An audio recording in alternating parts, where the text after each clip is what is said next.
बुझियो काल्हि खुना खेलल गेल छल IPL के ओपनिंग मैच KKR आ RCB के बीच में। मैच जखने शुरू भेल तऽ बुझियो पहिल विकेट तुरंत गिर गेल क्विंटन डिकॉक के रूप में। तो ओइके बाद हमरा सबके तो बुझियो खूब खुशी भेल, लेकिन सुनील नारायण आ अजिंक्य रहाणे फेर RCB के बॉलर के कूटे लगल। हम सब बुझियो डर गेल छली जते RCB फैन छली। लेकिन ओइके बाद कुणाल पांड्या आयल आ एक के बाद ओकर विकेट लेलक आ 8 विकेट पर 174 रन बनायल। हमरा सबके लिए तो लगल कि चलू अच्छा स्कोर है, एहि बेर तो RCB जीतबे टा करते।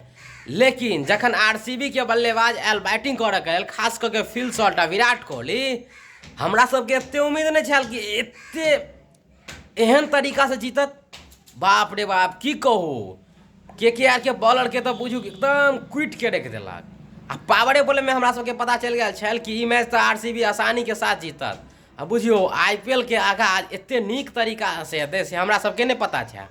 आ विराट कोहली के ओहिना ने IPL के लेजेंड कहल जाय छै।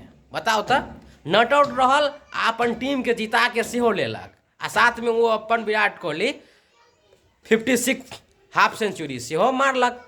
मजा आ गेल जे कहू, लेकिन आहा KKR के हरावे में जे मजा है ना, उ कोनो टीम के हरावे में नहीं छै, बुझलिए ना। हाँ।